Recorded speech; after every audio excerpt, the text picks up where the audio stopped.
Thank you for the opportunity to discuss our work on blood-brain barrier modulation with focused ultrasound in Alzheimer's disease. My name's Ying, and I'm from Dr. Lipsom's group in Toronto at Sunnybrook Hospital. Alzheimer's disease is the most common cause of dementia. It's a neurodegenerative disorder that is characterized by abnormal tau and amyloid deposition in the brain. A vast number of potentially disease-modifying therapies that target tau and amyloid has very limited blood-brain barrier penetration into the brain, into the areas where these pathologic proteins can be found. The ability for focused ultrasound in conjunction with microbubbles to modulate blood-brain barrier permeability temporarily for enhanced drug delivery is a promising application in Alzheimer's.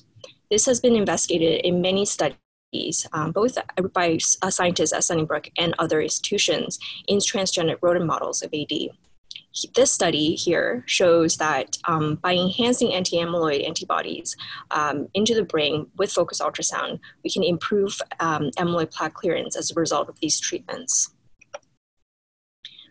This study found also that focused ultrasound induced blood-brain barrier opening alone resulted in reduced amyloid plaque in the transgenic rodent model of amyloid in the treated hemisphere compared to the contralateral untreated hemisphere, and it was associated with improved learning performance.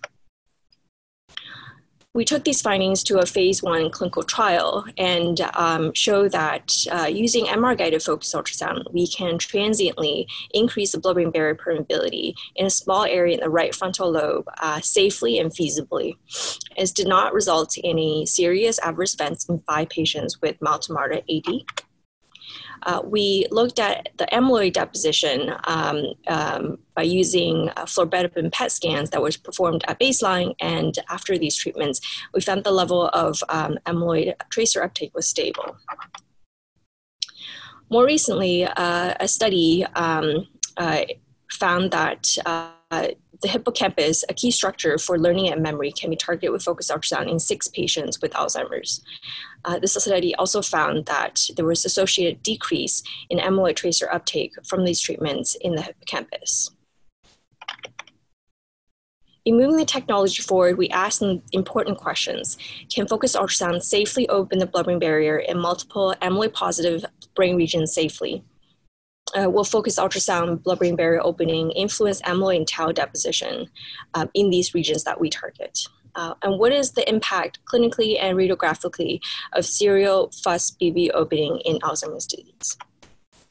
Specifically, we're interested in targeting areas of the default mode network, which we know to harbor amyloid early and is implicated in disease progression in Alzheimer's.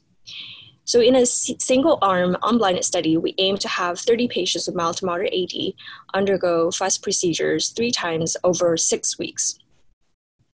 During each procedure, we'll be using the Insight Exablate low-frequency device to target the hippocampus, bilateral anterior cingulate cortex, and the precuneus. At baseline and subsequent follow-up, psychometric testing, blood, CSF, amyloid and tau PET scans will be required to look at safety and the biological impact of these treatments.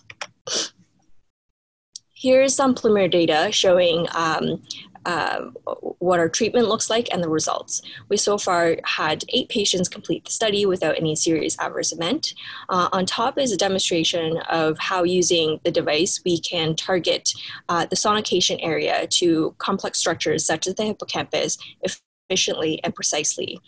This is shown by the green polygon overlapping the hippocampus. Below is a clear demonstration of the increased blood-brain barrier permeability as a result of the sonications by the leakage of gadolinium into the parenchyma on T1 weighted MRI. So in conclusion, our preliminary data show that a successful transient blood-brain barrier modulation of widespread distributed regions in the brain is possible. And that these repeated treatments were well tolerated in the patients we have studied.